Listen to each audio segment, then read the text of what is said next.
have to find it. Ready? Talk show the podcast. With your bark. And Miguel. With your bark. And Miguel. Talk show the podcast. With your bark. This isn't good. Talk show the podcast with Gerarye and Miguel. Talk show the podcast with Gerarye and Miguel. I'm not a rapper. Talk show the podcast. Migoodie and Gerarye. On today's episode, we discuss fat FBI informants, furries, the Titanic in Detroit, and various other topics. My name's Billingsley, and enjoy the show. Did you ever rap? Yeah. But there's one song that we lost. I think I've told you about it before, where it was farm animals. Yeah, you did. Yeah, dude. Yeah, cows rapping, goats rapping. Cows rapping, goats rapping, and then in the background of every chorus would just be like, meh. It was so funny. We made all the noises, though. Yeah, that's cute. Oh, my God. I was like 17 years old. I'm just kidding. Welcome back to Talk Show the Podcast with Gerardo and Miguel. My name's Gerardo. My name's Miguel, yeah. Go ahead and do us a favor and just subscribe to whatever you're listening to, whether it be this podcast or Joe Rogan. Give him a subscription and like the video, like the episode, and yeah, if you like, click some buttons. Click on the buttons if you want. Yeah. But for now, we're gonna start talking. Talk Show the Podcast. Here we go. Hit him. That's a different beat. Dude, you're so musically inclined. I can't keep up. You know, how do you prepare for the podcast? I kind of need silence. Like I just need to bask in my thoughts. The way I look at it is my words and my brain. They're all. It's like I'm in the middle of water, and it's just like a calm, still water. Yeah. That I just meditate in. It's a stupid, dumbass water, dude. To some people, yes. So I already knew the answer to your question. Yeah. Because what do we do together? We talk. We podcast. Yeah. And so this last weekend, that's what this podcast is called. Not we because you don't support your friends. I hosted the Chatterbox Sunday night show. You did, yeah. Yes. So what I did was I wanted to start off with a story. Okay. I tried to do the Miguel by meditating for roughly 30 minutes. Right. Okay. Now, how do I know it was 30 minutes? What do you do if you want something to end in 30 minutes? Microwave. You set an alarm. Yeah, you set an alarm. Right? So I set an alarm, which I realize is probably the worst way to meditate. By setting an alarm. You're constantly waiting for the alarm? Nope. So what was your issue? I'm chilling in like fucking Narnia and shit. Zen mode. I'm just like, oh my God, like meditating, not thinking about the alarm. Yeah, that happens for like the first 10 minutes, you know? And then Aslan gets to your cheek and starts licking you. And you lose it. Yeah. And then I'm looking at the other pieces of the wardrobe. But when 30 minutes happens, guess what happened to me? You felt amazing. I was shocked by the loudest noise I've ever heard in my life, which was the alarm I set, dude. That's the one thing you probably should not do if you're meditating is set an alarm. Was to violently jerk yourself out of the meditation. It was terrible, dude. I was sitting in this chair facing that desk right here, and I was just like with the candle like in my fucking face, like, oh my God, you know. I was like feeling it, like, oh, I'm meditating hard right now, you know. And then, dude, the most aggressive alarm of all time was just like did it feel like you almost didn't meditate? For a split second, yes. But doesn't that kind of show you how loud everything is? Yes. When you just sit in silence and you just stay at that? Because are you a fan of meditating at all? No, but I'm a fan of silence. Yeah. See, when I meditate, I don't expect silence. But what I do is I notice noises that are happening. Yeah. So there's a laundry room right here. So I'm like, oh, somebody's probably doing their laundry right now. While I'm hearing the noises, right? The refrigerator's like, so I'm like, oh, the refrigerator's keeping my food cool. I'm grateful for all these things, right? I'm thinking about how grateful I am for everything. And then, yeah, the loudest noise of all time, directly in front of me at the desk, you know? It's crazy all the little things you hear. Like little paws, like walking outside. Exactly. Ghosts playing poker. Leaves in the wind and shit. Yeah. And you're like, damn, life is beautiful. And then it's like, sorry, I wanted to tell you that story. No, I paused from telling you that earlier. That's great, and that's funny because, dude, it just shows you like how loud everything is. Yeah. And especially you, because you listen to a lot of stuff very loud. Very loud. Everything. Yes. Shout out to one of my neighbors who came downstairs when I was editing, I believe, the 3rd episode of Talk Show the Podcast, and came down and politely said, "That's very loud," you know? And I was like, "What? Get the fuck out of here." You know how I am. And then I turn around and I'm like, "Oh yeah, it's pretty loud in here." I had music blaring and I'm editing on top of the music. So you have the editing, the thing you're editing louder so you can hear all the music. It's like a European dance club in my fucking apartment, dude. That's so Gerardo. Yeah. That's so funny. That's so Gerardo. That's what the episode's called. Yeah. Anyway, sorry. So I opened up hot. Go for it. What do you want to talk about? No, so I watched the end of the Kanye documentary. I felt like... First of all, tell the people where you're at right now. Oh, yeah. So I was supposed to go to Europe, but what happened is on my passport, I found out that it was expiring in 2 months, and apparently you have to have at least 90 days on your passport to go to another country. So I have to apply, and then I did all that, and it's going to take like 2 months for me to get a passport. So that's why I'm here. And I'm not in Europe. I'm not basking in a castle in Portugal. My best friend. Or, hey. What the fuck? Sorry, Doug. And then, and I'm not with my cousins in Madrid. We're not taking a train down to Malaga. I think that's an island. Yeah. But, so I'm not in Europe. I'm not in Morocco at Chefchaouen, the Blue City.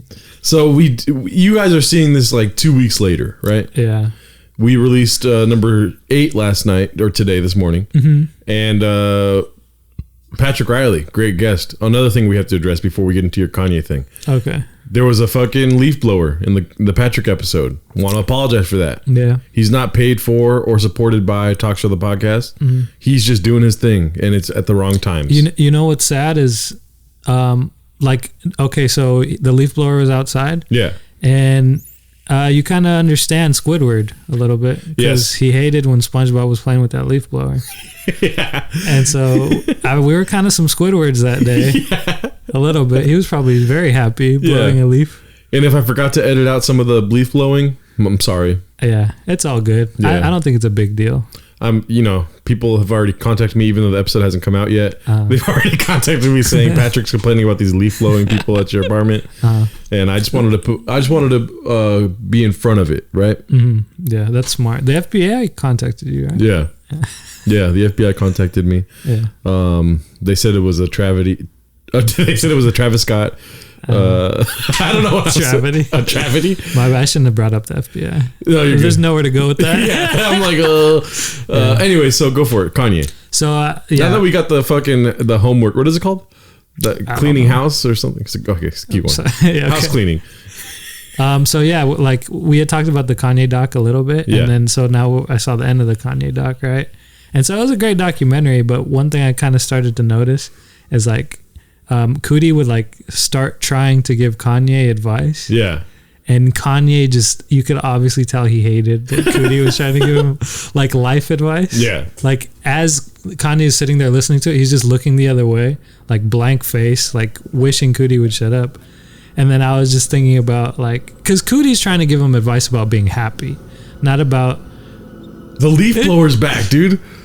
Yeah, should we stop? Oh my God. Do you want to preserve this? Where's he going? Because you can hear the leaf blower moving. You just don't know where he's going. Yeah. We should stop. Yeah, he's right here. Yeah. He's right here. Oh my God. God bless you, SpongeBob. Okay, we're at 9 minutes. Okay. I mean, so aggressive. And unnecessary. He's gone. I don't want to say he's gone. Dude, that noise is annoying. I bet you somebody listened to the Patrick episode like, is somebody fucking leaf blowing outside? He's like, I'm in my car. Why is there a leaf blower? All right, I think we're good. All right, so I'll just start over at the Kanye thing. Yeah. So sorry about that pause. There's a fucking leaf blower, dude. I'm glad we addressed the leaf blower before we started, because We're being assaulted by leaf. Ukraine's getting invaded, and so is this apartment complex by fucking leaf blowers, dude. Maybe we shouldn't record on a Thursday. yeah, really not a good idea. By Thursday, you mean Sunday night, dude. Oh, yeah. You got to keep them guessing, dude. Yeah. I took Colossus all the way up here. Because we're at Six Flags. People are looking up like maps like, okay, where's leaf blowing happening on Thursdays? They find me somehow? Okay, so you're saying Cootie gives Kanye advice. So, yeah. We're jumping in there. So, hold up. This is more fuck. No, I know. It's hard to just continue, but like you were already saying before we got rudely interrupted that Kanye gets advice from Cootie and he just dismisses it. Yeah, because Cootie's giving Kanye life advice about being happy. Yeah. But Kanye's kind of like, I'm super successful in my art. Yeah. Like, I don't need your life advice or whatever. Right? Yeah. And it's just so funny because I kind of had a parallel for me with me and you, because I'm just like trying to, sometimes you stress yourself out with podcasts. Yeah. Not to get too deep. And then I'm just like saying things like, man, you know, that like you could be a little happier, maybe a little calmer. And then seeing Kanye's face as Cootie's doing that to him, I'm like, oh, I'm Cootie. And then just also in the beginning, Cootie's like, I just created these parallels between you and me. Yeah. With Cootie and Kanye. And like, you know, in the beginning, Cootie's like, oh, I saw this guy, this young beat maker, and I was like, I have to follow him. And I'm thinking in my head, I'm like, oh, I was at an open mic and I saw this guy take his shirt off in the crowd, and I just had to follow him. I had to chill with him once. Yeah, dude. And then I'm just giving you life advice. And then you're just like, you don't have a successful podcast, Miguel. You don't have Easy, so you can't listen to it. I just thought it was so funny. And then I gave myself the nickname Migoodie. Migoodie. And you're Gerarye. Gerarye. Yeah, I'm sure you like being Kanye. We should go to Starbucks and I should tell him Gerarye. You should, dude. Yeah, dude. And I'll be Migoodie. But you can't laugh. You have to say a straight face. Yeah. And you also can't get coffee. Apparently, I'll get vanilla bean. It's vanilla like a milkshake. I'm a child. Why do you laugh like that? Because I'm a child. And they'll for sure understand what we're talking about. Most likely they'll understand what we're talking about. Yeah, Gerarye and Migoodie. Yeah, yeah. I finished the documentary and like Cootie's great. Cootie is great. Okay, right. Yeah, it's a Kanye documentary, dude. Am I wrong? He kind of inserted himself a little bit. Yeah. But you know, also it is kind of interesting to see, like, from the aspect of someone in his life, how they kind of saw everything, how they digested it, and what it was like for them. Exactly, being so close with him. Well, I would say more so that it was cool to see the parallel between Kanye and Cootie. Well, like these things are both happening at the same time. Kanye is obviously an artist. Cootie is a wannabe artist. Not in a bad way. I'm saying he wants to be an artist. He wants to be a filmmaker. And the little successes he finds are kind of like magnified in his own life because of Kanye's success in a way. So he has to attribute everything to Kanye because of the gravity of Kanye's pool, especially during the early 2000s.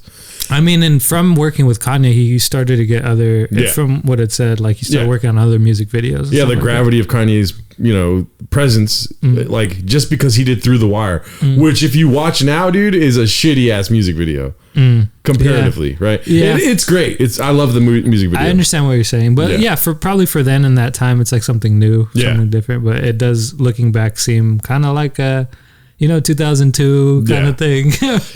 But I just, I don't want to listen, Cootie's great. And I don't want to act like I didn't enjoy the whole documentary, because I did enjoy the whole thing. Yeah. But the parts where it was focusing on Cootie, I started to look at the time left in the documentary. I'm like, why Cootie right now, dude? I want to get more Kanye. They breezed through so much of Kanye's life. I see.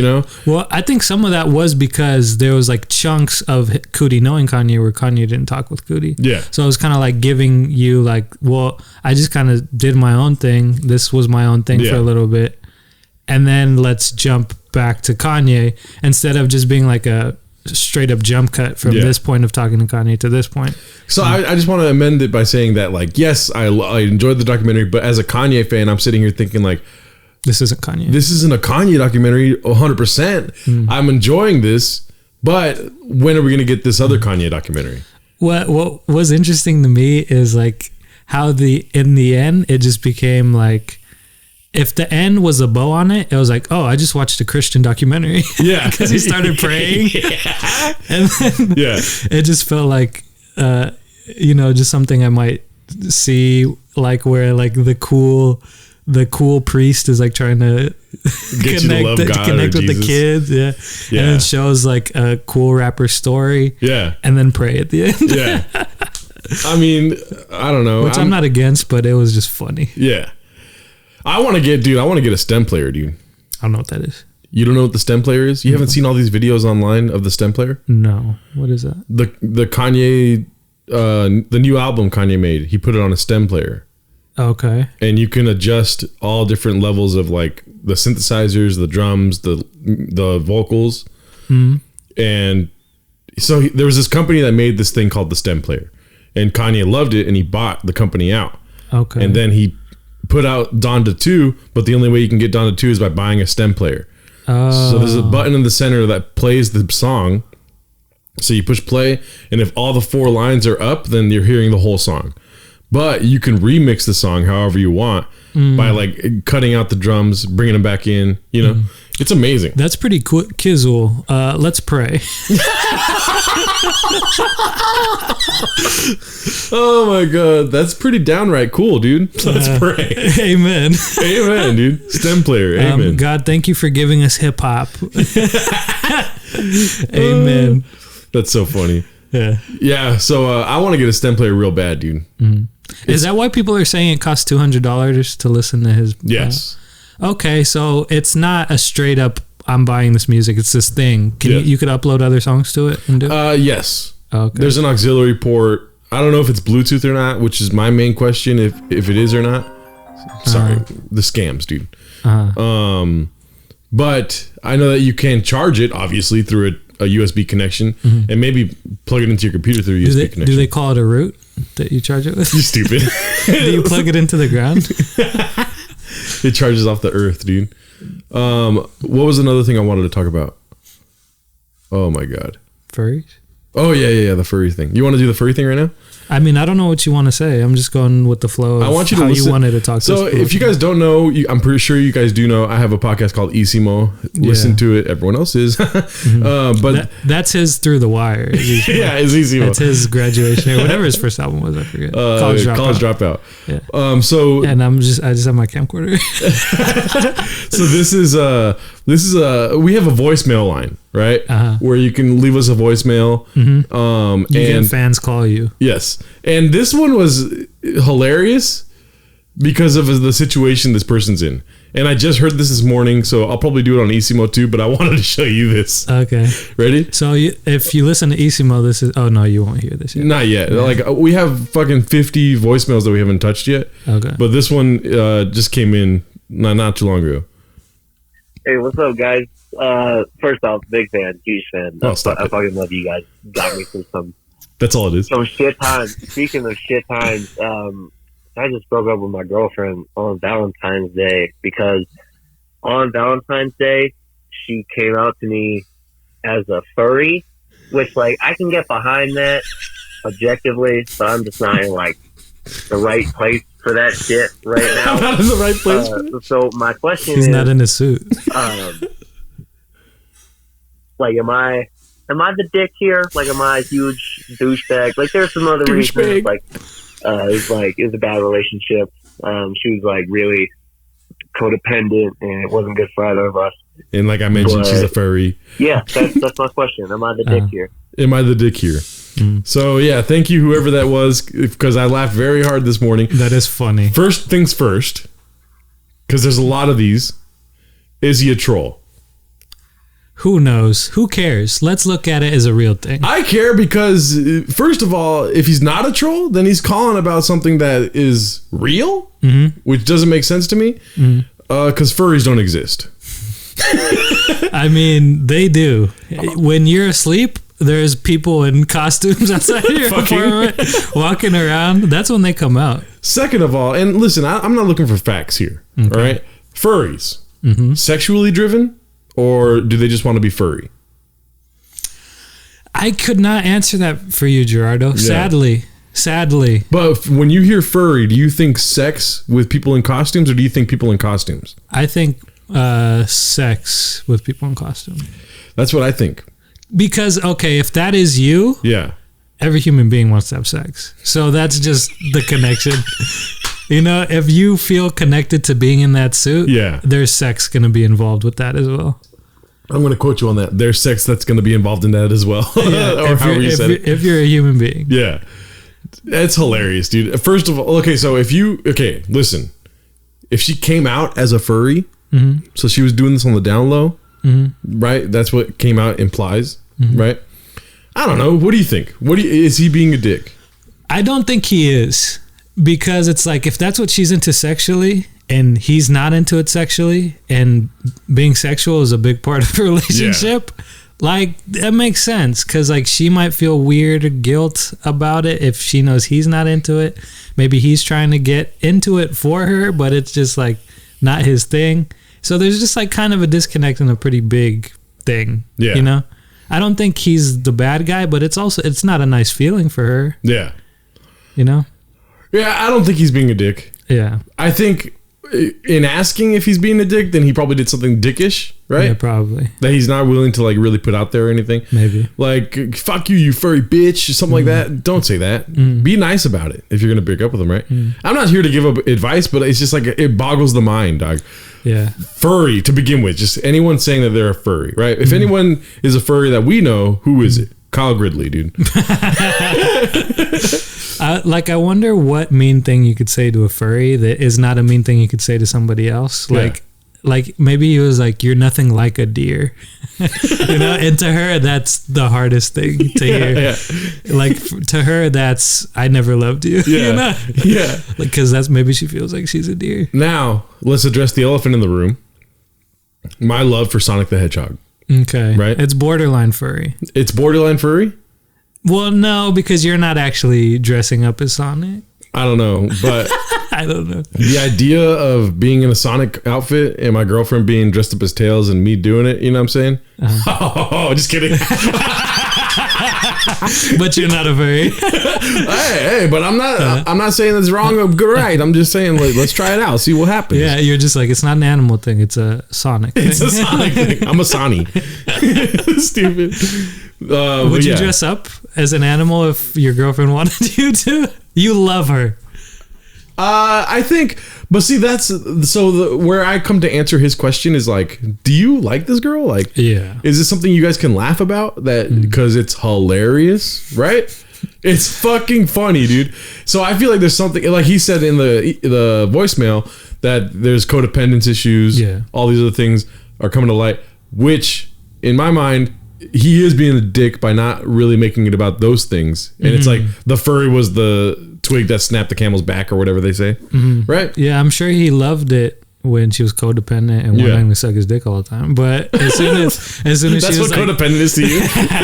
As soon as she was like, could I put a rabbit costume on? He's like, I gotta go. Yeah. So, and listen, I'm 31 years old now. And I've been through, very bad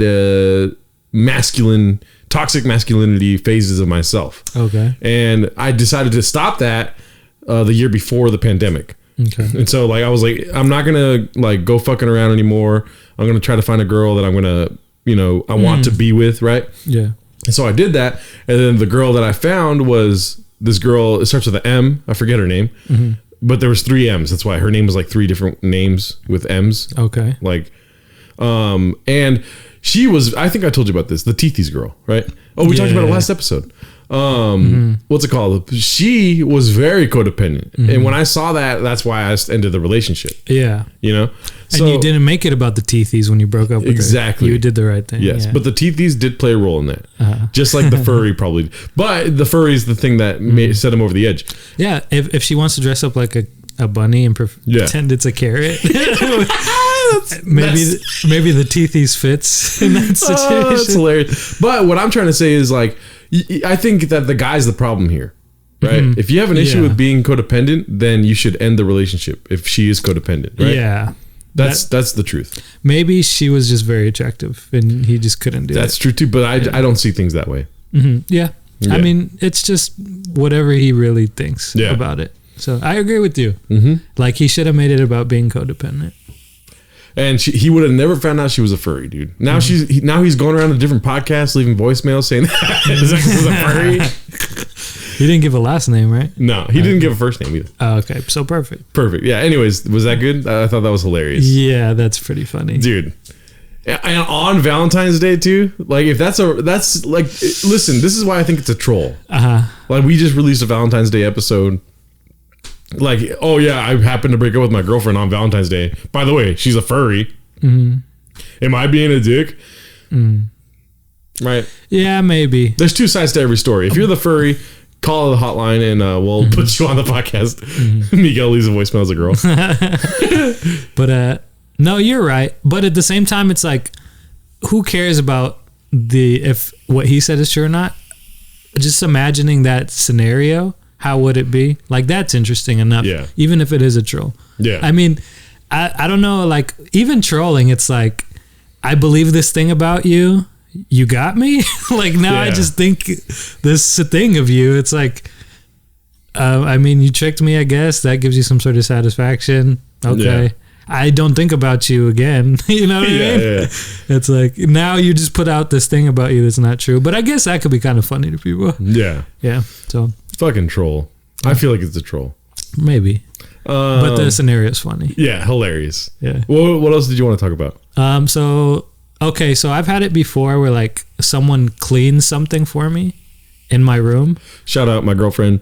And then like I know where everything is. Like to someone else it might look like a bit of a mess, but like everything has its coordinated spot. That's what I'm saying, dude. And then so like when someone moves something and they're like, oh, I cleaned everything up for you and I organized everything.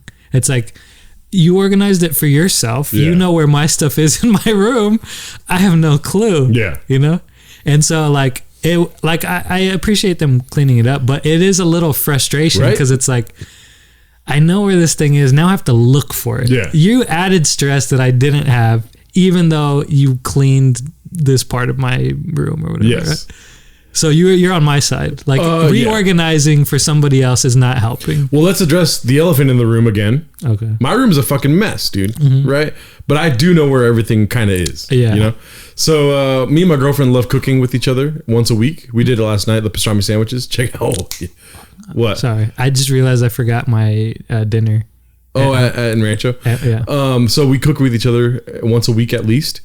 And that was so funny how you snapped like you're from the 30s. I don't cuss. Oh, yeah. That was me going fucking shit. And so there's meals, much like Korean barbecue, where you have to use some scissors, right? Did I ever tell you the scissor saga?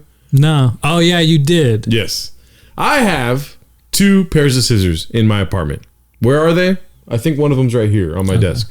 Nobody asked. You have better scissors and worse scissors. That, but also they're both pretty bad now because I did all the shirts and cutting stuff like that. Fucks the scissors up. Anyways, I had meat scissors in my little knife holder thing. And a furry's worst nightmare. And I always put the scissors in the same spot, right? My girlfriend would say otherwise, but we don't talk about it anymore because we just get instantly mad, right? Whenever I'm like mise en place, dude. You speak French? No. Everything in its place. Okay. Mise en place, dude. Right? So I got my mise en place, and then I'm like, what? And there's no scissors, right? And then I do a little cheeky joke where I'm like, I know that you touched the scissors because they're not where I always leave them, right? And then she gets upset and she goes, "They're right fucking there. Where are the scissors?" You know. And then we lose the scissors. And then after we finished cooking, I found both scissors were in the same spot on my desk. Who does that? Not this guy. Okay. All right. So it was her. Yes. No. It was probably me. But you know. So she did nothing. She probably didn't do anything. But just the idea that somebody would put something somewhere else that it doesn't belong. Yeah, that bothers me a lot. Yeah, it's frustrating. Yes. And then you do appreciate what someone does for you. Yes. But it's my things, and I put my things where I know they are. Yeah. So don't reorganize my stuff for me. Yes. And then act like you're doing me this big favor. I guess more of it that I don't like is when someone acts like, I made your life better. Like you weren't doing right for yourself.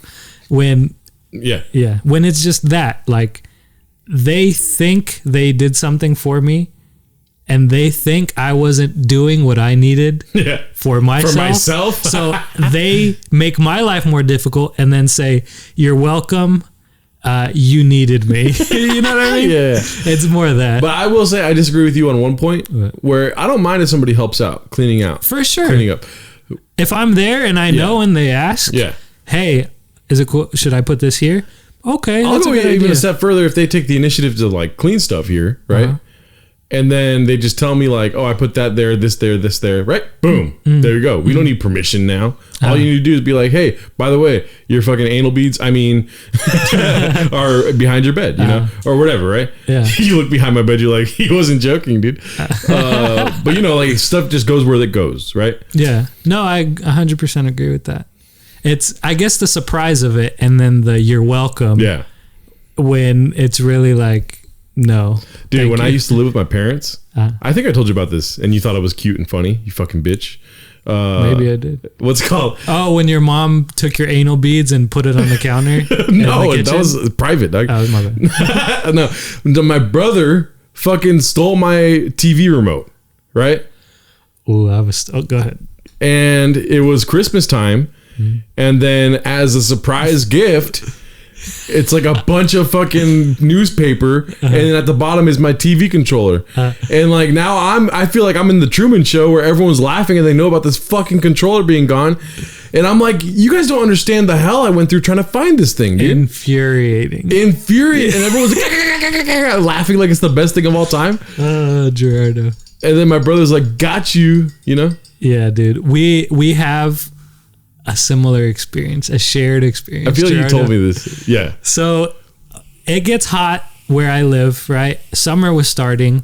First couple of days of summer, I had my remote, my ceiling fan remote. Yeah. Turning it on, the fan was going. I was feeling fine, right? You and then one day, I can't find my ceiling fan remote. And I'm just like, I'm looking everywhere. I'm asking people. I'm going out. I'm like, oh, have you seen my ceiling fan remote? The thing is, with our ceiling fans, every remote can work on another ceiling fan. You just have to do this little switch, right? And they all look the same, so you can't really tell. And so, like, I'm going around asking people. I go to my sister's room because she always like borrows mine because like she loses it sometimes, right? And then I'm like, oh, have you seen my ceiling fan remote? She's like, no. Very sweetly. I asked directly, and I was like, oh, okay, damn, I really lost my cell phone. That sucks because it's so hot. My room is literally, everybody knows this in my house, it's the hottest room in the house during summer. So I'm just like dying, and I'm just like, you know, using people's remotes every once in a while and stuff. I'm like dehydrated. I have heat stroke in my room. Just like, I like that you're exaggerating. And then I'm just like dying, right? And then so at the end of summer, it starts to get cold again. Yeah. My sister walks in my room one day and she's like, oh, I had your remote the whole time. And I was like, I never get mad, but I was like, what are you? Betrayal, dude. I can't believe you did that. Yeah. And then I was like, everybody knows my room's the hottest in the whole house. Like, why would you do that? Yep. And she's like, you're making a big deal out of it. And I'm just like, I even asked you if you had it. And I'm dying in there. And then she's like, it's not even a big deal. You know, trying to act like it was nothing. Yeah. But if it was nothing in the first place, why did she lie when I asked? Yeah. Anyways, and then after that, because I was like so bewildered, I was like, I can't believe my sister would. You can't trust anyone. I can't believe my sister would betray me. Yeah. And then I also love her, so it's like. But and then like I thought I was going a little crazy, so I was like, it was almost working what she was doing. And then I asked my brother, I was like, did you know Anna had my remote the whole time? And he was like, when you were looking for it the whole time? I was like, yeah. He was like, yeah, that's wrong. Like, thank you. I can't believe you did that. Oh God, that was still a very funny story. That's the thing. My brother took it like a month or two before Christmas, dude. Mm-hmm. And I was going mentally insane. Like, because you know where everything is. Exactly. Yeah. And then they think it's like some funny thing. I'm still not recovered from it, dude. I remembered it because you brought this up, you know? But I remember just being like, yeah, I guess it's funny, but like, fucking somebody clue me in. Yeah, dude. I was like on Amazon looking for another remote, and I'm like, Jesus Christ, it's so expensive. It was like $10. That's how I was broke, you know? And at the end of the day, what do you want to do? Just watch some TV, dude. Yeah, Couldn't even do that. Now imagine you have no comfort in the place you're supposed to be I did feel like I lost trust in people like from that. Yeah, I'm not even joking. I mean, I would joke with my sister. I was like, you know, I can never trust you again. Yeah. Right? And like, I'm joking, but it is also like, I don't want to say it's true, but you just know what they're capable of now. Yeah. It's like, now if I lose something like my ceiling fan remote, I'm like, if I ask my sister and she's like, I didn't take it, I'm like, I stay and ask a couple more times. Yeah. If something goes missing, I interrogate my sister a little more. Now I'm on Amazon looking for polygraphs, dude. You can't find your remote again, and you're like, come sit in the kitchen, and you have the whole thing set up. Is your name Thomas Alarcon? He's like, no, get the fuck off of me, dude. That's so funny. Yeah, we should buy that stuff. Yeah, dude, we should get a polygraph and then do polygraph exams. Is there inexpensive ones? I don't want to look it up right now, dude. I'd be down to. If we just do episodes and just do polygraph tests and ask evil questions. Okay, that's funny. We'll do that later. What else? Okay, so I was watching this YouTube video on how pizza parlors in New York are like connected to the mafia. Yeah, and how you usually hear about like different mafia families beefing, right? And then they talked about how like if there's a pizza parlor in a specific neighborhood, that neighborhood also has like a specific mob family that runs it. Right? Yeah. A mafia family. And what happens is like they make small businesses pay insurance, like kind of strong arm them, right? And then so they're pretty much connected to that mob family. And so normally you think of mob families fighting with each other, but also like pizza restaurants in the different neighborhoods might steal from each other, right? So if a pizza restaurant has beef with another pizza restaurant, like there was a scenario where one ex-employee just started another pizza place, stole the recipe practically in another neighborhood. So like this pizza place was connected to one mob family. This other pizza place was connected to another mob family. Now, because this pizza parlor had beef with this pizza parlor, what had to happen was that the mafia families had to get involved, and they had to be like diplomats about it. So like instead of the two pizza parlors talking it out, it became a mafia thing. Yeah. Which was so funny to me because it's not the mafia beefing. It's these two pizza places beefing, and then the mafia is like, we got to figure this out. Like just being two parents pretty much. And so like the mafia, and then what was so funny to me is like, there's people giving interviews talking about how the mob families are connected to these pizza parlors, and like one guy didn't want to be seen because he's talking about the mafia, so they just blacked his whole silhouette. Yeah, and he's just a silhouette, and it's like this obvious fat guy. Yeah, like his silhouette is so you could tell who this person is if he's over the street. He's like wearing a Kangol hat. Yeah, and then I just imagine like the mafia is like, oh, someone did this whole thing about us. Yeah. Let's check it. Let's see what people know. Yeah, and then they just see this big silhouette with a Kangol hat, and then they just look over to the guy next to him, and they're like, hey, fat fuck Kangolo, did you talk to these guys? Hey, fat Tony. Yeah. And then the guy's like, obviously the silhouette. He's like, no, boss. He's like, I'm not a rat. Yeah. He has pizza. He's eating the pizza that they're talking about. He's like, I don't even. He's like, I just want it to end as much as you guys do, okay? Yeah. That's so funny to me that a pizza parlor can cause like the fall of a mafia family. That'd be so funny. But yeah, dude, it was just so funny that this. Do you know what they were beefing about to begin with? The two pizza places? Yeah, because one guy had like one place had the original recipe. Yeah, and then that employee left and kind of stole the recipe, did its own thing with it. He planktoned him. Pretty much, yeah. Damn. But he was working there already. Oh. And then, but, I mean, yeah, that was just the whole funny thing. That's hilarious, dude. I always wanted to work at a pizza place, dude. Mm-hmm. Free pizza. That's the big thing. Dude, I told you before, like, there was this place called 19th Street Pizza. You know that place? Yeah. In Rancho. I used to smoke in their fucking cooler, dude. In their walk-in. How? Why? We would smoke weed in there because there's ventilation. So like the smoke goes away. But you didn't work there. No, I know. So how'd you get in there? I had friends that worked at all these pizza places, dude. Double Plate Pizza, Josiah worked there. Okay. And we would smoke behind, dude, my whole life was smoking weed, dude, right? So we would smoke behind the store. You know where Double Plate is, right? Off of Haven.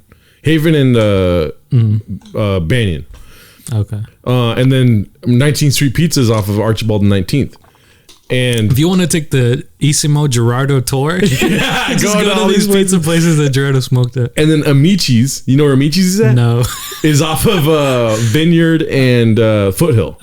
And I would smoke there behind the pizza place with Robbie. Robbie worked there. Charles worked at 19th Street and Josiah worked at Double Plate Pizza. And so all my friends are having these jobs where they could just smoke weed there. And I'm like, I want to work at a pizza place, dude. You know? But the coolest one was 19th Street because we used to just go in, like after it was closed, we would go into the cooler and smoke weed in there. And then now, like when they closed, they have a fucking open mic. I don't know if now still, but before the pandemic, they had the open mic there. Okay. You know, we have a mutual friend that used to work there. Cody Decker. Yeah. Yep. Oh, okay. I know. I told them this way back when. I used to smoke weed in that walk-in, but I think they changed owners and stuff. Were you able to eat anything? Did you like steal ingredients? Charles would make food for us. Oh shoot! We would smoke, and then he had the key to the place. That's like a weed smoker's dream, kind of. Yes, it was amazing. Is that how you ballooned to 450? I'm just kidding. You fucking bitch, dude. You said smoking weed was your life, and you're talking about it. No, it was amazing. Amici's was dope because it was the slowest joint. Like nobody would ever come to Amici's. Well, they're all high. I'm just kidding. But the owner would never come through either. And my homie Robbie was working like 48 hours a week. He would work 6 days a week. And it was slow as fuck. So we were like pretty sure that it was like money laundering front or something, right? That's pretty cool. Yeah, so he would make pizzas and then he would eat his pizza and give me some too. But we'd be smoking weed in the back, dude. And he got good pay too. And then Josiah would always buy an eighth every night from Double Plate Pizza because he was the delivery guy. And Double Plate Pizza had like this whole hierarchy of like working there. When Josiah had worked his way up, he had a job when he was like 16. He could walk to work. He lived right next to it, you know? It's funny that you said like, yeah, this place had a whole hierarchy for working there. Yeah. Like every place does, doesn't it? I know, but like the culture was like, oh shit, dude, he works at Double Play. They were all cool as fuck, dude. I see. And like they had nice cars and shit. And it was like popping pizza in that part of Rancho off of Haven, you know? And so I just remember like this one, like Armenian or something, dude, with like the chiseled beard and like a fucking some nice ass Mercedes. He's just like, hey, what's up, guys? Hey, how's it going? You know, it felt like you were like privileged to talk to them. You know what I mean? And then got a nice pizza place. Yeah, you guys got some good pizza here. I remember I worked back here. I was a 36. I used to smoke weed every day, like you. But anyway, so Josiah would get an eighth of weed every night and would go to Robbie's backyard, and we would all smoke the whole eighth. In one night, which you don't know what that means, but it's a lot of weed between like 3 heads, you know? Oh, really? Yeah. And I told you this before, but we would do this thing where we would take ibuprofen. We would try to take as much ibuprofen as we can, which is like 1,200 milligrams or something like that. Okay. It's like 3 or 4 why? Advils. And that's the kicker, dude. We would take a bunch of ibuprofen, smoke weed, and whoever threw up first lost. Dude. It was. You guys are ridiculous. I'm not proud of it. I mean, I am kind of proud of it, but like, it was so funny, dude. Because Josiah would always lose. The same guy lost every time. He just has a weak stomach. Like that's for me. It was always like I don't understand people who like put themselves in stuff like that. I remember these kids got in trouble at my high school because they did this thing called the pass out game where they made themselves pass out on purpose and collapse like unconscious. And then like when someone would do it, like the other kids would be like, oh, you know, like it was awesome. But I'm just like, I don't want to be unconscious for 5 seconds. I mean, you don't come here for like prescriptions or anything like advice wise. It was a terrible thing. And apparently ibuprofen could fuck your liver up, right? Yeah. So if you take it forever. So how it started was, And listen, Josiah wouldn't always lose, but he lost most of the time. You know what I mean? Because I threw up a couple times. But it's just something that happened. And we found this weird thing where if you take too much ibuprofen, we did it so much where it became a thing. Where we were like, all right. Like, it's almost as if your body's like, you're poisoning me. Yeah. So the first time it happened was, I remember he had bought the 8th, right? Yeah. And we were like kind of like within the first year of our friendship, right? Okay. And so we took a bunch of ibuprofen, Advils, and Josiah was in the back, and he was like sitting next to a planter, right? The planter's right here, and he was kind of like perking up on his feet, you know, like you do like a catcher's position. And he was like, Robbie, do you have somewhere I can throw up? Right? He did that whole thing with the finger on the nose, and then he just turns to the planter. He's like, "Is that a thing? Stop me something going on?" I have no clue. I just remember him doing that, and I was so stoned that I was like, I was dying laughing. Dude. I was like, "Oh my god, Josiah's throwing Maybe up." That's a cultural thing. What is Josiah? Do you know his culture? Do you know his cultural background? The most American person you've ever met. But I mean, like, he's not indigenous. He's not like a Native his whole American. his family has been in every American war. Damn, that's what I'm saying. That's pretty cool, though. He's super American. So he doesn't know like where in Europe or where in Africa, maybe. I'm assuming he's English. Oh, okay. Yeah. Maybe it's like an English thing. You know how like in Mexico they do sana colita. Yeah. Sana colita. Hello, you have a place I can throw out. I don't want to do it in the pub. Exactly. And we're just like sana colita. I'm good, guys. What's it called? And then the best time, and listen, this is gross, yes. All right, skip forward to like 30 seconds. The best time was Josiah was in a bowl chair, right? Okay. Nobody else knew about the game, right? We were in a circle with a bunch of people, but me, Robbie, and Josiah were fucking stoned off of a bunch of ibuprofen and smoking weed, right? And so Josiah's sitting in a bowl chair. Like bowl chairs, your feet are up, right? Okay. Your feet are hanging over the side of it, and you're in the most comfortable chair you've ever been in, right? And this fool has the smallest pipe. Right? He has a tiny little pipe, and he has a bunch of blankets because it's cold outside, right? So he looks like a baby, right? And then he hits it. He hits it, right? And then he hits it, and then like the whitest throw up you've ever seen, like a baby dive, like a baby. He just goes, like instead of smoke coming out, he was just like, and he was so stoned that he didn't do anything. He just went, and I started laughing my ass off, and we stopped playing the game. We stopped because that the last game? White throw up, dude. That's gross. That sounds like some sort of overdose. Yeah. But it was the funniest thing. Oh my god. Okay, talking about like kind of what seems like a terrible bad idea. Yeah. Or like at least like not how you want to go out, right? Yeah. Do you hear about this whole Brittany Griner thing? Yes. And how like initially they were like it was because she had some vape. Yeah. And that's why she got apprehended from Russia. Yeah, detained.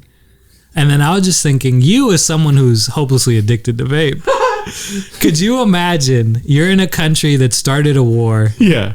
You're trying to leave, and then they stop you for this thing you can't help, and it's vape. And God forbid this actually happens, but because of this vape, you're now in a Russian prison.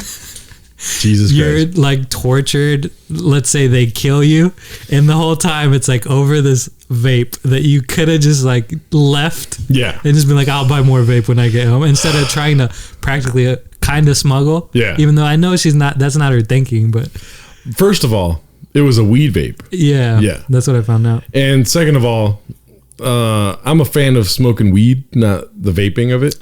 This is the more healthy option of nicotine. I know, but I'm just saying. So they wouldn't detain me for nicotine. I know, but imagine it being because of vape. I can't, yeah. And then your whole life is ruined because of that thing. Is she still in Russia? I think so. Jesus Christ, dude. Yeah. Thoughts and prayers out to Brittany Griner. She's the tallest black woman I've ever seen in my life. Grinder. No, Griner. I'm just kidding. Griner. I'll just say Griner. Oh, that sounds bad. Okay, Brittany Renner. Brittany Renner, yeah. Yeah, let's trade Brittany Griner for Brittany Renner.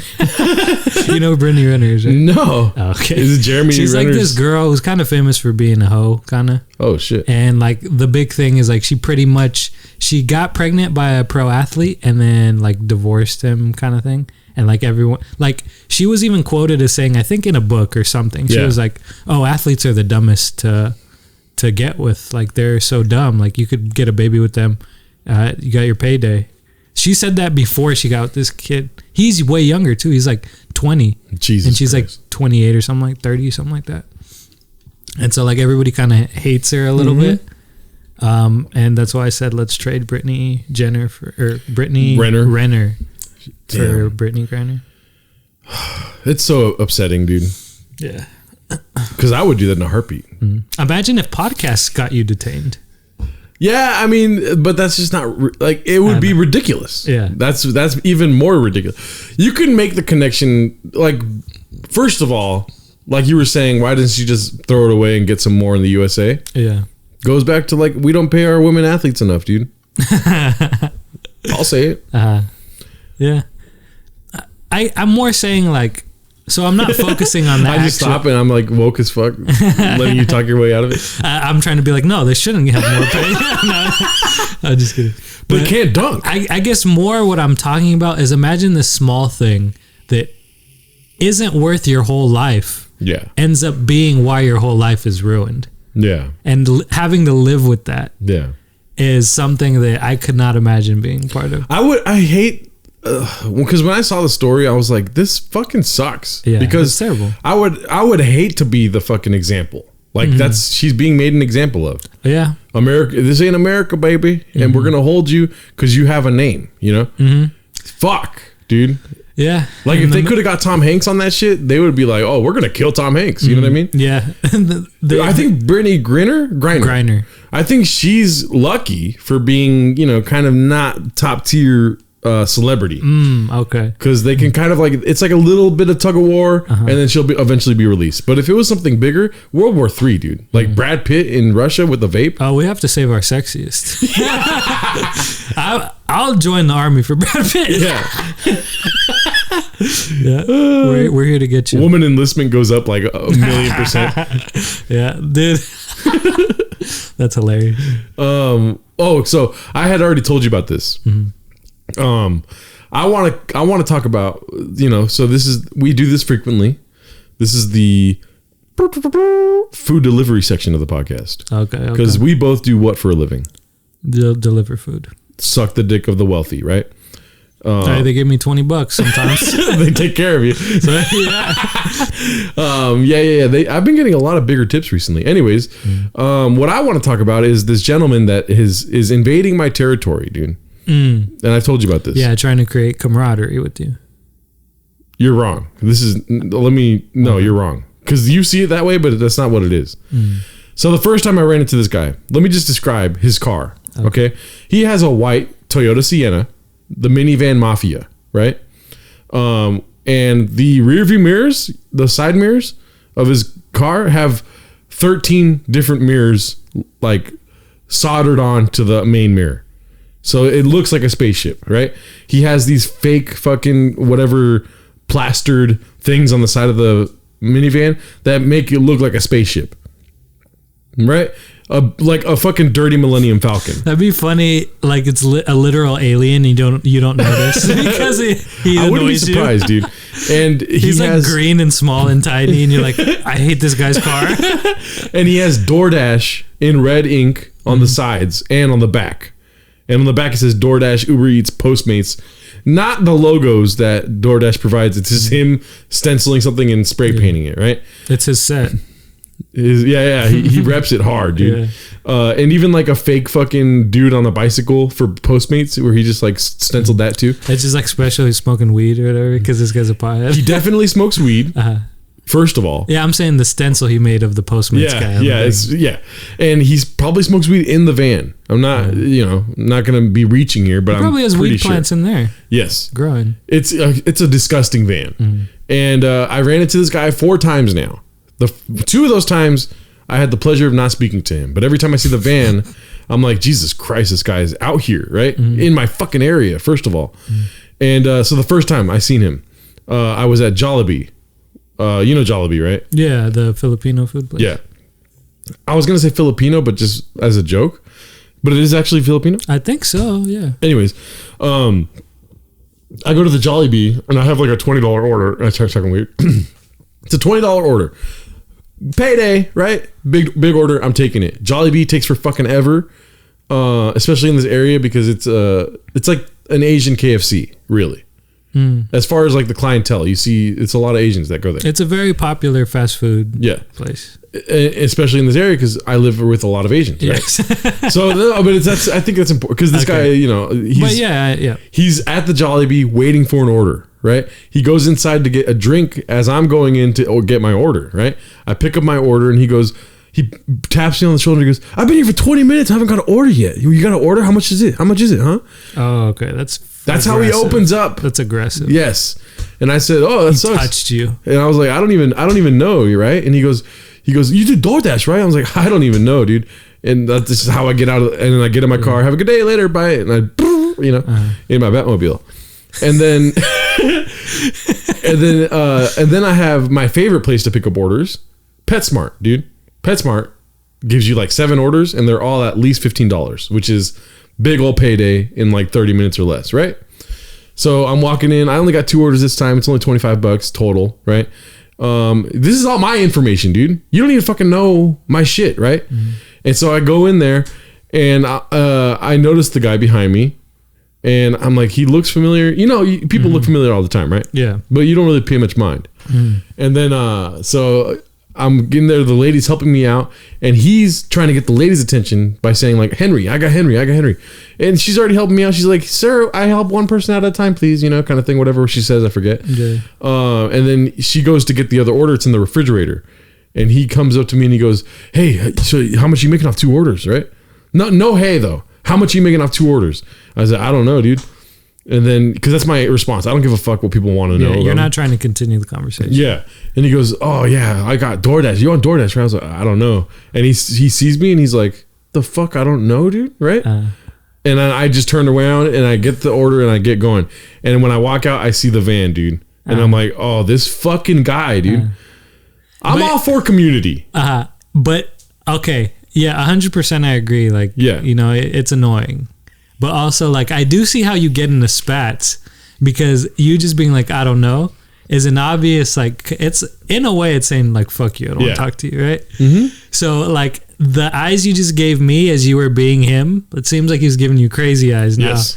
So now you guys have a thing. I know. And now it's gonna bubble, you know? I told my girlfriend, if I die, look for a fucked up white van that looks like a fucking spaceship, dude. But yes, I agree, you're right. But hey, if he asks one more time, just be like, "DoorDash," and then just be like, yeah, man. Nope. Yeah. But because that's what I do. It's like I answer that one question, whatever they say, I'm like, yeah, man. Nope. Yeah, man. I don't endorse mediocrity. Get people skills, dog. But this is a serial killer repellent. Is by giving them the time of day. I don't give a fuck. Nope. Kill me, man. My repellent is I want my fucking cat food. That's my priority. And I'm getting the fuck out of here. Nah. I have to strongly disagree with you. I do not support that. Because I'm not going to allow him to just walk up to people and just demand things. I don't give a fuck who you are, dude. Kill me. Okay. And then at the bottom of the screen, R.I.P. Gerardo, 2022. Gerardo's last episode. It's terribly edited because I had to do it. Like there's cats for no reason. Oh, this is a fun one. All the letters are made of cats and dogs. Rest in peace, Gerardo.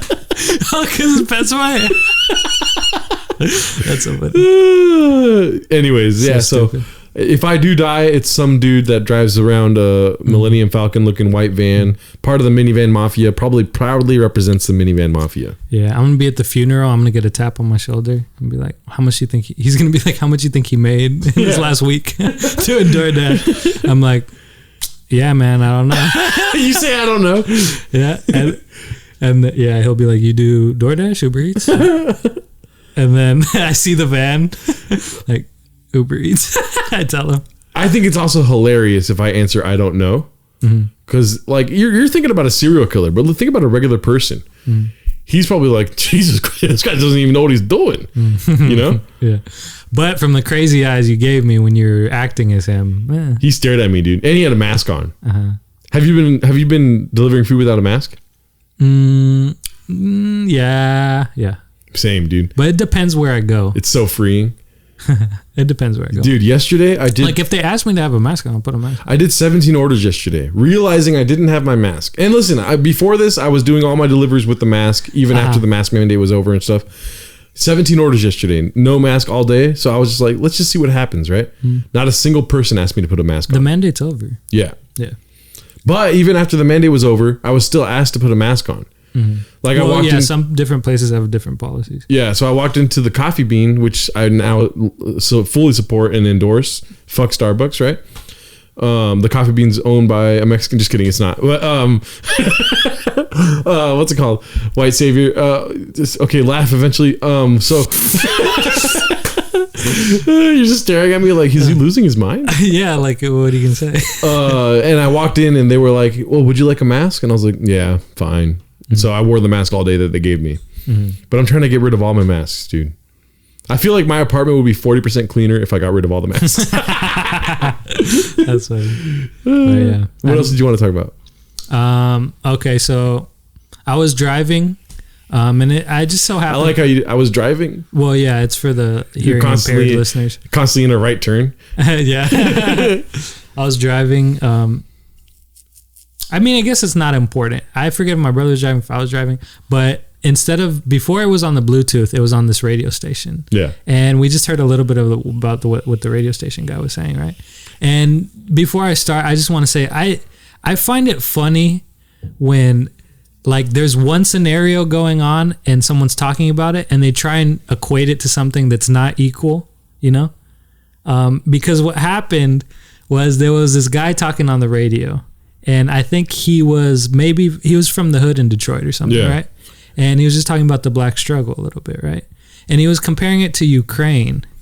And then he was talking about like, just about like how like, oh, because it's white people, you guys are paying attention. Because it's white people, you guys care.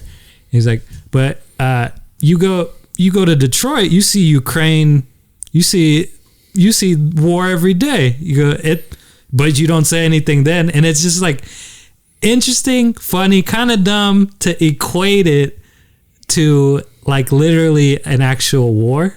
Yeah. And I was just thinking about like this guy equates every like bad tragedy to growing up in Detroit. So I just imagine him being like, oh, you guys care about the Titanic? There's Titanics in Detroit every day.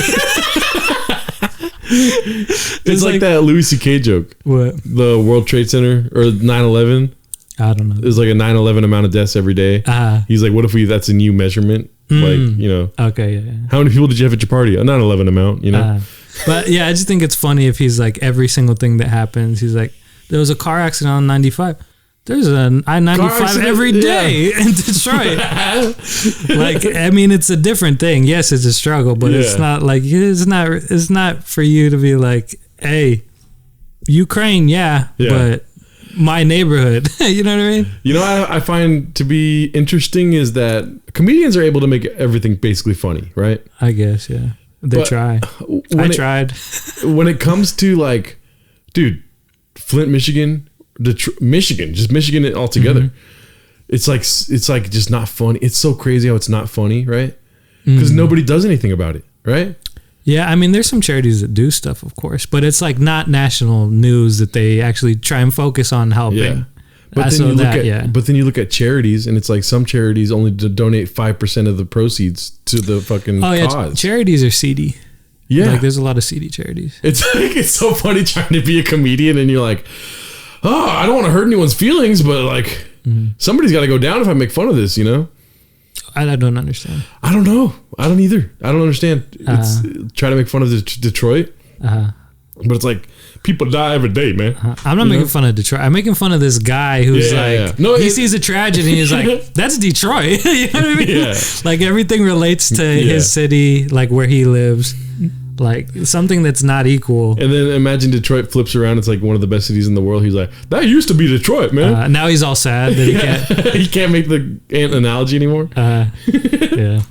He hangs himself and he's like, what happened in this basement is like Detroit back in the day. Instead of like saying emotions, he just says cities. He's like, sometimes I'm New York, but a lot of these days I just feel Detroit. I really want to be Barbados. But, you know, I got a real Flint vibe today, man. How are you doing, Miguel? I like the idea that someone's like, you meditate? He's like, oh, yeah, Barbados every day. 15 minutes every day. Oh. But yeah, I mean, that's pretty much what man, I me and my girl went to the movies last night. We were super Coney Island, man. It was a good time. Sometimes I just feel so Antarctica. When no one's calling him back, he's lonely. You're hanging up. You're breaking up with me over text. That Antarctica bitch. That cold bitch. Fuck. I thought it was funny. The Arctic woman. That Arctic bitch. Sometimes I feel so lonely, man. Like I'm Anchorage, baby. Baby. Anchorage. I'm trying to think of more cities. What's the city on the rise? Alhambra. Austin, Texas. Do a Mexican accent now. Like, let's mix it up. You up, like a you up text? You know, like, hey, you Austin right now or what? That's how people who study city planning flirt with each other. Yeah. Hey, those are some nice Sierra Nevadas you got on you. Yeah. The Dodgers won today, fool, but I feel like I'm Querétaro still, dog. Yeah, man. I was telling you about sad sitch. Yeah, sad sitch. Okay, Mark Norman. I didn't know we had you on the podcast today. Does he say that? I don't listen to Mark. He says he shorts everything up. That's the biz. Okay. What's the sitch? Yeah. I was talking about what were we talking about before? Oh, the Dodger Stadium thing. Ugh. Yikes, dude. The Dodgers. Dude, the Dodger Stadium shouldn't exist. Isn't that wild? I don't know the story exactly. Teach me about the Dodgers. The Dodgers? It's like a bunch of dads that turn into dogs. Basically, I haven't got to this part of the story yet, right? Okay. But from what I recollect, the Dodger Stadium was just a neighborhood at first. There was 3 neighborhoods: Palos Verdes, Bishop, and La Loma. Okay. Right? And they were told, I think it was Truman that signed the Federal Housing Act that allowed for the projects to start, right? So like project housing. People looked at it as like a project, like we're going to build these communities up kind of thing. Yeah. So they used that Federal Housing Act, and I could be getting all this wrong because I haven't got this far in the story, but this is what I read so far from like Wikipedia and shit.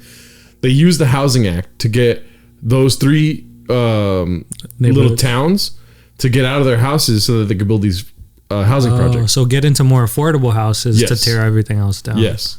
But they basically used that Housing Act to create Dodger Stadium. So they kicked them out and they made Dodger Stadium in their place. Okay. Isn't that fucking wild, dude? Yeah. I think that's what Chappelle, why he wanted not to do the whole thing, remember? What? The affordable housing thing, how that was a thing, how he was against it. It sounds like that's probably it. Yeah. Like, because they were going to do like this whole megaplex or whatever, some sort of commercial center in the town. And then, but part of it was affordable housing to get like people to move so that they could break down the. I think that's what it was. That's why Chappelle was. That's like, fucking shiesty, dude. That's insane. And then, but imagine if they built a Chipotle. Would you feel different? Don't do that. The world's biggest Chipotle. Yeah, I'm like, Six Flags Chipotle, and I'm like, get those people out of their houses.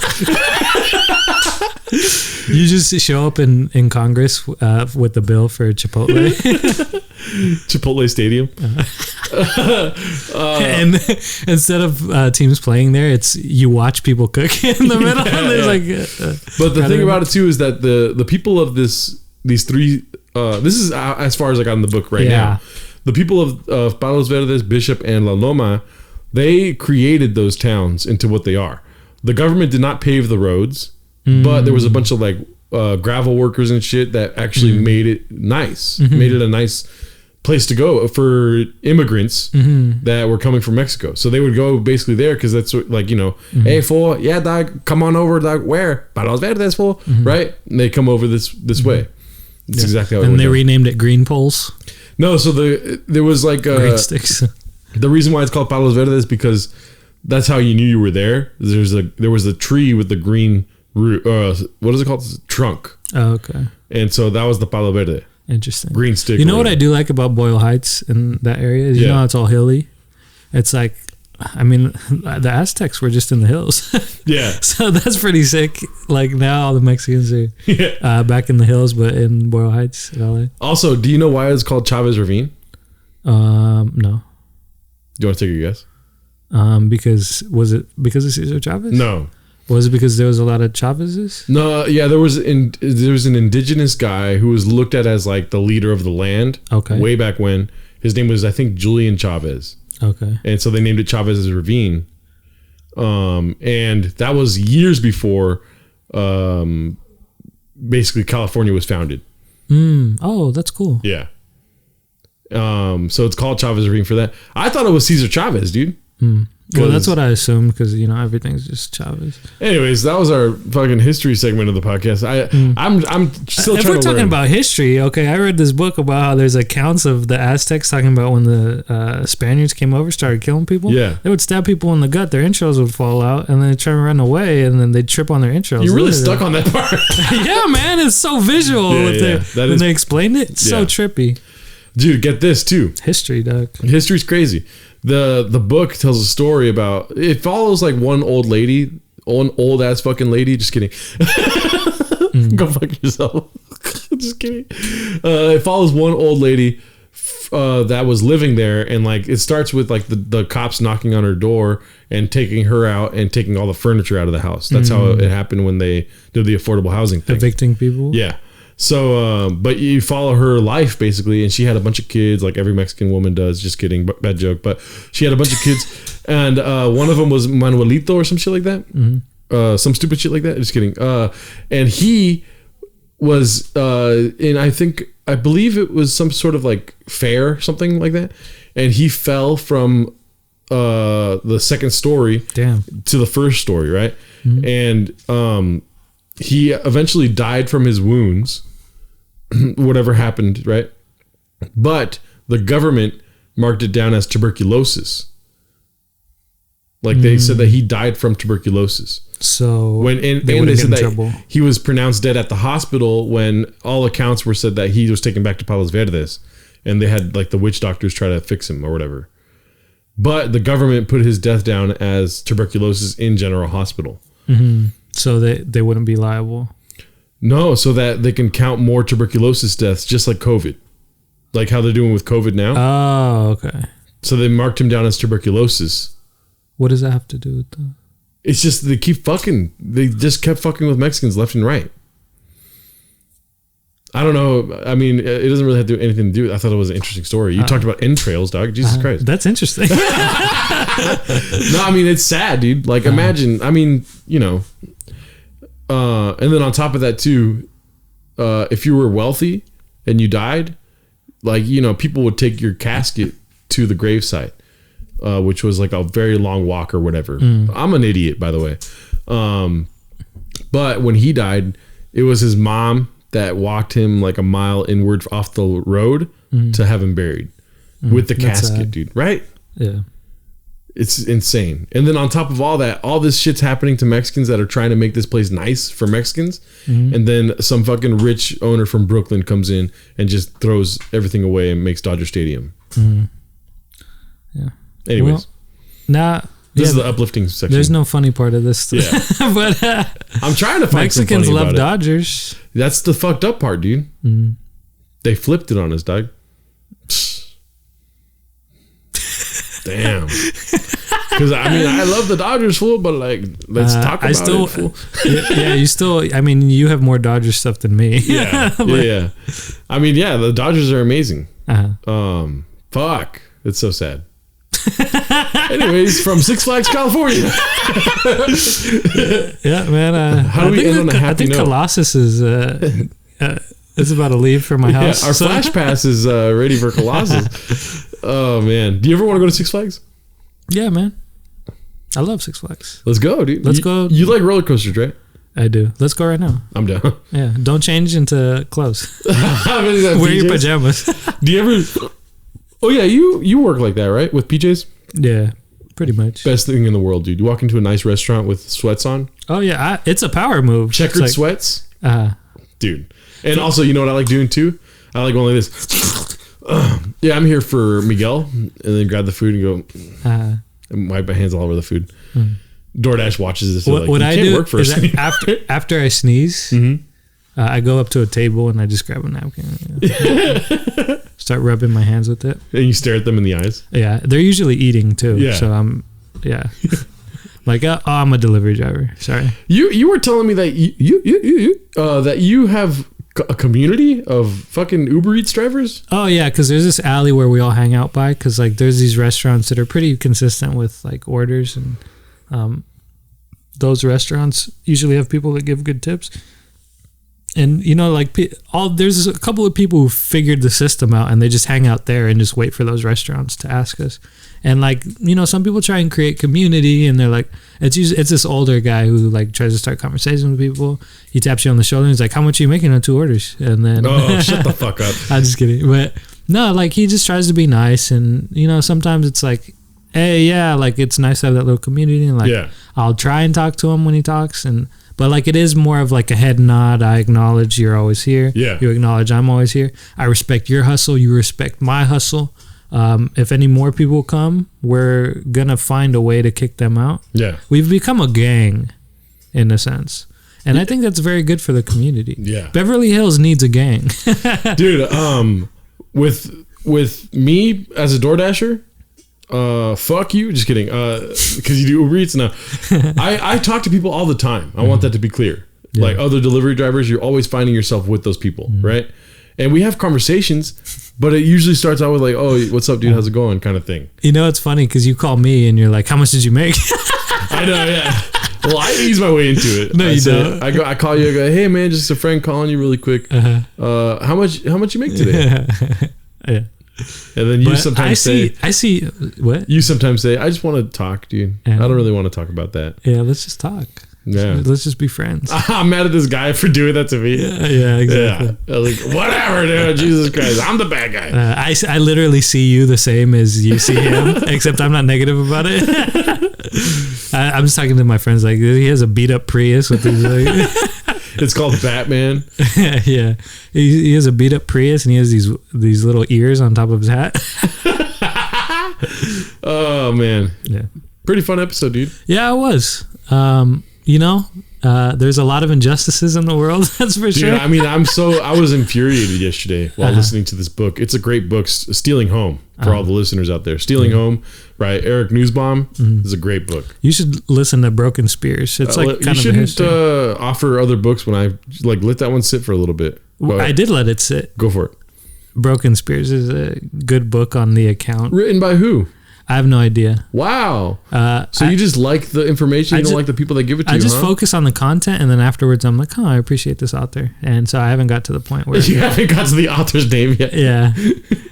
But yeah, it's like very nice. That's why whenever I buy Miguel books, I cover the author's name. I'm like, that's your favorite part, dude. At the very end. Yeah, that's spoiler for me. If I know the author, you're like, I know what this is about.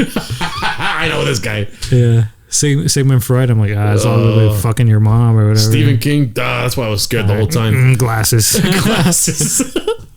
All right, well. I don't think that's the episode, right? Yeah. But you know how we end it, dude. Talk to the podcast with Gerarye and Miguel. With Gerarye and Miguel. And Miguel. Talk to the podcast with Gerarye and Miguel. Ooh. Tell me when it go. Wasn't that wholesome? Until next time. My name's Billingsley. Have a great day.